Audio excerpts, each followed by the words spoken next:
नमस्कार मित्रों, मैं आपसे आर्थिक स्थिति के बारे में बात कर रहा था।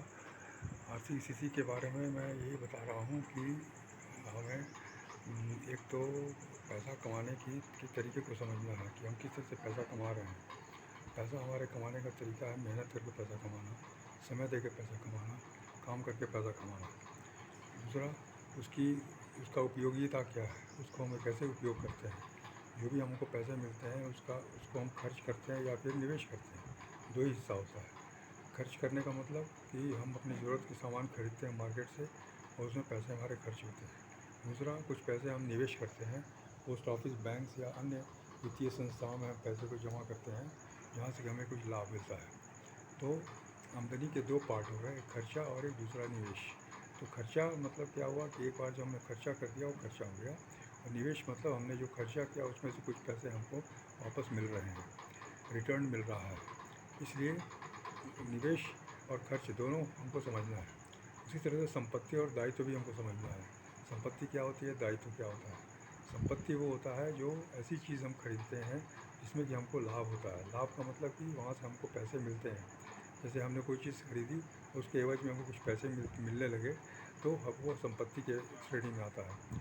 और दायित्व का मतलब कि जो हमने खरीदा उसके कारण हमें हमारा खर्चा बढ़ गया, उसको मेंटेनेंस में हमने खर्चा और बढ़ा दिया, तो ये हमारा दायित्व हो गया।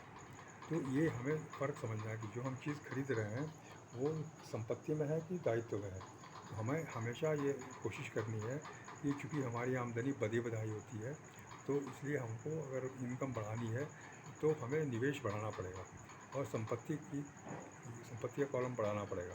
ये दो चीज़ों पर हमें ध्यान देना है। तो हमें समझना है कि क्या चीज़ संपत्ति है, क्या चीज़ दायित्व है और क्या खर्च है, क्या निवेश है। इसके बारे में हमें पूर्ण रूप से समझने की ज़रूरत है, क्योंकि आज जो हमारी समझ है उसके हिसाब से जो हम निवेश के लिए लगाते हैं या संपत्ति के लिए जो पैसा लगाते हैं, वो संपत्ति नहीं हो जाता है, वो एक समय के बाद वो दायित्व हो जाता है या खर्चा हो जाता है। खर्चे का एक और सोर्स हो जाता है और वो हमेशा चलता रहता है। इसलिए हमारे खर्चे बढ़ जाते हैं, नहीं चाहते हुए भी, अनजाने में। इसलिए हमें सोच समझ के पैसे को मार्केट में लगाना है, मार्केट में देना है।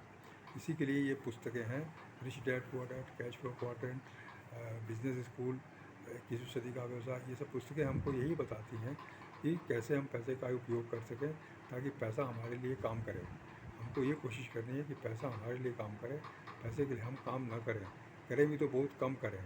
अधिक से अधिक पैसा हम पैसे के द्वारा कमाएं, पैसा पैसा पैसा कमा के लाए। ये हमारे ये तरीका होना चाहिए, और इसके लिए हमें जानकारी लेना है और हमें बहुत सारे इंफॉर्मेशन लेना है। इसलिए ये हमें वित्तीय शिक्षा की ज़रूरत है। आज हम बोलते हैं कि हमारे पास पैसे का बहुत बड़ा संकट है। संकट है इसलिए कि हमको पैसे की जानकारी नहीं है। पैसे की कमी हमको इसलिए महसूस होती है कि पैसे की जानकारी नहीं है। एक तो हमारे काम करने का तरीका बिल्कुल अलग है, पारंपरिक है। दूसरा, खर्चा करने का तरीका भी पारंपरिक है। इसलिए जो भी हम आमदनी कमाते हैं उसका डबल हमारा खर्चा हो जाता है। यह मानी हुई बात है। अगर कोई 10,000 रुपये कमाता है तो उसका खर्चा 20,000 रुपये का है। अगर कोई 1 लाख रुपये कमाता है तो उसका खर्चा 2 लाख रुपये का है। यह मानी हुई बात है। इसलिए कोई भी व्यक्ति कितना ही पैसा कमाए, लेकिन वो हमेशा पैसे की कमी में रहता है। और पैसा बहुत मुश्किल से आता है, पैसा बहुत मेहनत से आता है, जिसे हम नहीं काम करेंगे, जैसे हमारा काम करना बंद हो जाएगा वैसे पैसा बंद हो जाता है। इसलिए हमारी मुश्किलें, हमारी चिंताएं बढ़ती रहती हैं, हम परेशान होते रहते हैं। हम पैसा रहते हुए भी हम पैसे का उपयोग नहीं कर सकते, पैसे का सुख नहीं उठा सकते, खुश और चिंता मुक्त नहीं रह सकते। कारण यही है। अब इसके बारे में उन्होंने बहुत अच्छे से डायग्राम सब समझाया है कि जो सफल लोग हैं उनका डायग्राम क्या होता है, फाइनेंशियल डायग्राम, और जो साधारण लोग हैं उनका फाइनेंशियल बैकग्राउंड क्या होता है। उन्होंने डायग्राम से उन्होंने अच्छे से समझाया है कि कैसे वो लोग पैसे से पैसा बनाते हैं और हम लोग पैसे को खर्च करके बिल्कुल खाली हाथ हो जाते हैं। हम कितना भी पैसा कमाएं, लेकिन बहुत अधिक अंश जो है वो खर्चा में चला जाता है। अपनी ज़रूरतों का सामान प्लस कुछ विलासिता का सामान, शौक के सामान, लोगों को देख करके लेने का सामान, बहुत सारी चीज़ें हो जाती हैं जो अनावश्यक है, लेकिन फिर भी हम ले लेते हैं। चूँकि अगर पैसा हमारे पास कुछ एक्स्ट्रा आता है, कहीं से कुछ पे हाइक हो गया, कोई बोनस मिल गया, कहीं से कुछ और कंपनी की तरफ से या सरकार की तरफ से कुछ पैसे अधिक मिले, तो उसको भी हम अधिक से जल्दी खर्च कर देना चाहते हैं। भले ही उसकी आवश्यकता हो चाहे नहीं हो, लेकिन हम सामान खरीद कर घर में लाना चाहते हैं, क्योंकि बाकी घरों में सामान आ जाता है, बाकी घरों में वो सब चीज़ें आ जाती हैं, तो हम उसके बिना नहीं रह सकते। हम उसके हमारी इज्जत का सवाल हो जाता है। किसी घर में अगर एयर कंडीशनर है तो हम भी चाहते हैं कि हमारे घर में एयर कंडीशनर लग जाए। इसके लिए हम जब भी हमको मौका लगेगा, जब भी पैसा होगा, हम तुरंत जाकर ले लेंगे एयर कंडीशनर। और ये हमारी ये हमारी आदतें हैं। लेकिन एयर कंडीशनर से आप देखिए कितना खर्चा बढ़ता है। बिजली का खर्चा अलग बढ़ा, पानी का खर्चा बढ़ा, उसके मेंटेनेंस का खर्चा बढ़ा। इस तरह से बहुत सी चीज़ें हैं। साथ साथ एयर कंडीशनर में रहने से स्वास्थ्य पर भी ख़राब असर पड़ता है, इसलिए दवा डॉक्टर का भी खर्च बढ़ जाता है। ये सारी चीज़ें जो है कुल मिला करके एक खर्चे का जड़ जाता है। तो हमको क्या करना चाहिए कि हमें कम से कम कम से कम खर्च करने में काम करना चाहिए। अगर एसी चाहिए तो एसी के बदले कूलर ले लें, तो कूलर से भी काम चल सकता है। कूलर अगर यहाँ कूलर से भी काम चल सकता है। लेकिन मैं ये नहीं बोल रहा हूँ कि आपको हमेशा कमी में रहना है, लेकिन कमी में इसलिए रहना है कि हम एक समय के बाद हमारे पास इतने सारे पैसे आने लगेंगे कि उस कमी को हम पूरा कर सकते हैं। अमीर लोग पैसे का अधिक से अधिक निवेश करते हैं, पैसे को इन्वेस्ट करते हैं। कहा जाता है कि 100 रुपये में 80 रुपया वो निवेश करते हैं, 20 रुपया खर्च करते हैं। इसके लिए उन्हें पहले साइकिल से चलना पड़े या कोई स्कूटी से चलना पड़े या कुछ भी कर चलना पड़े, वो अपना खर्चा 20% ज़्यादा नहीं होने देते हैं और 80% पैसा वो निवेश करते हैं। उसमें से भी जो पैसा आता है 80% निवेश में, उसको भी वो 80% निवेश करते हैं फिर से, और 20% जो है वो खर्च करते हैं। इस तरह से वो 80% हमेशा निवेश की तरफ रखते हैं और 20% ही खर्च करते हैं। अब एक समय के बाद उनकी संपत्ति का इतना बड़ा मूल्य हो जाता है कि 80% पूरा निवेश तो चल ही रहा है, साथ ही साथ 20% का जो खर्चा मिलता है वो भी बहुत बड़ी रकम हो जाती है, बहुत बड़ा अमाउंट हो जाता है।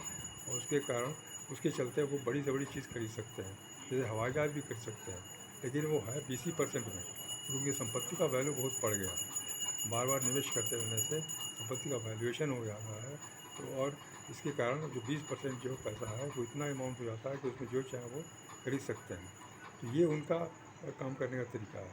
हम लोग का काम करने का तरीका क्या है, हम 80% खर्च करते हैं और 20% निवेश करते हैं।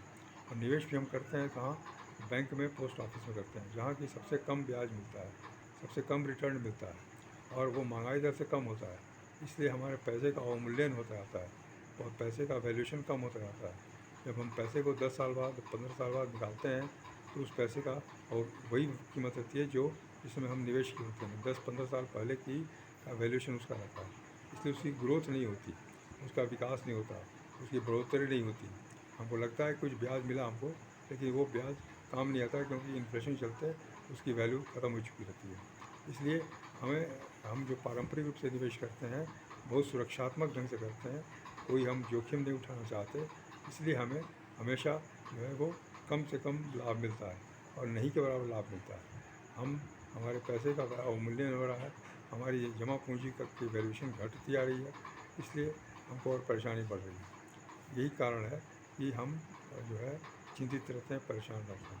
लेकिन अगर हम शिक्षा लेकर के, अच्छी तरह से जानकारी लेकर के यह काम करें, कहाँ पर निवेश करना है, कैसे करना है, क्या करना है, इसके बारे में अच्छी कंसल्टेंसी ले करें, अच्छी तरह जानकारी लेकर करें, तो हमें हमेशा लाभ मिलेगा। इनकम को कैसे बढ़ाना है, ये भी एक तरीका होना चाहिए। इनकम को हम कैसे, सोर्स ऑफ इनकम कैसे बढ़ाएं ताकि हम अधिक से अधिक पैसा निवेश कर सकें, इसके बारे में हमें सोचना होगा, समझना होगा। क्योंकि समय हमारे पास सीमित है, आमदनी हमको समय के अनुपात में मिलती है। तो समय तो हम नौकरी में कर रहे हैं या कोई व्यवसाय कर रहे हैं, 8 घंटा 10 घंटा दे रहे हैं, वो तो देना ही हमको, वहाँ से इनकम मिल रही है। उसके अलावा हम और क्या काम कर सकते हैं, बचे हुए समय में हम क्या काम कर सकते हैं ताकि हमारी आमदनी और बढ़े, इसके बारे में हमको सोचना है। तो ये सोचने से और इन पुस्तकों को पढ़ने से आपको तौर तरीके पता चलेंगे कि कैसे हम क्या हम करें ताकि हमारी इनकम और बढ़ सके। इस बचे हुए कुछ के सब में, जैसे अगर 10 घंटा हमको अपने नौकरी में लगता है, तो बाकी बचे हुए समय जो 14 घंटे समय है, उसको हम कैसे इस्तेमाल करें। जैसे 14 घंटे समय में भी 6 घंटे से 8 घंटे हम सोते हैं, तो बाकी जो 6 घंटे हैं उसको हम कैसे इस्तेमाल कर सकते हैं ताकि हम उसमें अतिरिक्त आमदनी कमा सकते हैं। इसके बारे में हमें सोचना पड़ेगा। लेकिन हम सीरियस होंगे तभी वो पता चलेगा।